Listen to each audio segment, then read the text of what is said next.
third light. Now switched on. All set. Gates are back and they're off and racing. Dainty Tess out pretty well. Celebrity Dream back a clear last, but Noski dug up Super Maxi. He'd found the front. Kai Perinya left quickly. Going up there as well as Lockroy. Right behind them, State Solicitor, Durandell Camp down on the inside next. Now Dainty Tess has been absolutely run off a little legs back, second from last, and 2 lengths behind her, Celebrity Dream. As Noski steadied up the ship at the 550, and Super Maxi led the way. 3/4 in front. The stablemate Lockroy second. 3 deep, Kai Perinya there with the pink cap. Down on the inside next of all, Durandell. A length and a half, Celebrity Dream making up ground on the inside of State Solicitor, and Dainty Tess last of all, but Super Maxi about to open up at the 250, a length and a half in front of its stablemates. Lockroy, Durandell jostling together. Dainty Tess is starting to wind up, coming with a big run. Super Maxi tackled by Lockroy. Look at Dainty Tess. She's gunning them down. Dainty, yes, Dainty Tess. Dainty Tess in a thriller in the Crawford Stakes. She's come from last with a brilliant finishing run. Tight go minor placings. Celebrity Dream in the mix there, as well as Durandell, Super Maxi and Lockroy. State Solicitor second from last, and the tail ender Kai Perinya. Wow, she's great. It's why she's got such a magnificent following, Dainty Tess. And the little daughter of War Chant has now won her 13th race from 36 starts. Magnificent performance to come from last in the quality of the field. First up today since her run in the Proud Miss, the Irwin Stakes winner from the Adelaide Carnival through the winter, and she has pulled out an absolute blinder to cut them down with an astonishing finishing run. Dainty Tess, number 3 for the Danny Morton stable, has got home with a wet sail. Very close. It was a busy finish there for the Miners, with Super Maxi trying to kick away. The stablemates jostling together. Durandell, Lockroy behind them. Celebrity Dream was kicking up between horses late in the race. Maybe Durandell clinches second. It does as the number goes up onto the board. Margin a neck winning margin. And now we stand by for third placing.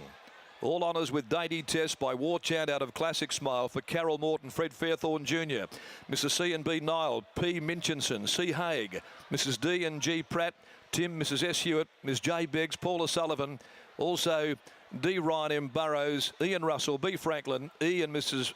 P. M. Gibb, L. Torpy and A. Hayden. A phenomenal win, but something that we've certainly come to expect from Dainty Tess, ridden by Chris Parnham. That's his second victory in the Crawford in the last few years, and he's at the moment over with Britt Taylor. Thanks very much, Darren. As he was just mentioning, a great record that you've got in the Crawford now with 2 wins in the last few years. You won the Prince of Wales on this horse last year, and now she's rewarded you with another feature. Yeah, she's a little gem. She tries her heart at it every time, and she's pretty small, and she's not the greatest of movers, but yeah, she's got a heart as big as herself, so that takes her a long way. What were you thinking early when the field were getting away from you and you're out the back, and did you just know you had to be patient? Yeah, they ran along pretty quickly as expected, and I was just at her to sort of keep up with them, and then yeah, as we turned it for home, I thought the bird had flown, but she was too good. Did she surprise you with just that turn of foot that she showed in the finish, or is that the exact same that you felt when she won the Prince of Wales? Yeah, no, pretty much the same. You know, she sort of brings her best every time she comes to the races, and for such a little horse, she's got a great turn of foot on her. So, yeah, no, it's been a great training effort from Dan. And look, there's obviously a lot of owners in this horse, and they love their racing, and this is good for them.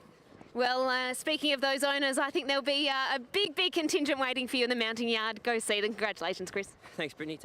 Yeah, wonderful win there by Dainty Tess, and Chrissy Parnham. He didn't really panic. She was a couple of lengths off the second last horse there for a sec, and we might be catching up shortly with Danny Morton, because there's, once again, a happy group of owners, and they love this mare. I think she's gone, well, she might just be under the $1 million mark, but she might have just ticked over the $1 million mark. And Dan Morton's about to join us here on Sky Thoroughbred Central. Dan, that was a mighty victory. she's just one of those horses. You got your heart in your mouth so many times with her, but I actually said to Chris, and I tell everyone that rides, I said, she quite often doesn't corner great, but you just know she'll close it out for you. So just, you know. Were you worried at the start even when she was 2 lengths off the second last horse? I was actually happy that they were putting a bit of heat on up front because I didn't want them getting cheap sectionals up there, knowing that she'll close it out pretty good. So yeah, not really, to be honest, because we've seen her. Any other horse, yeah, you would be, but we know what she can reel off late. So yeah, top of the straight, I was a bit nervous. You know when she's coming because everybody loves her. She's one of those horses that has started up a big following now, mainly because of her racing pattern and her group of owners. But you know when she's coming because the roar of the crowd. And did you think that maybe she could get there? And when did you think that?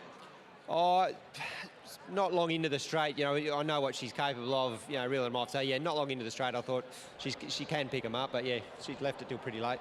She went to Adelaide and defeated the Winterbottom champ of last year in Vidora.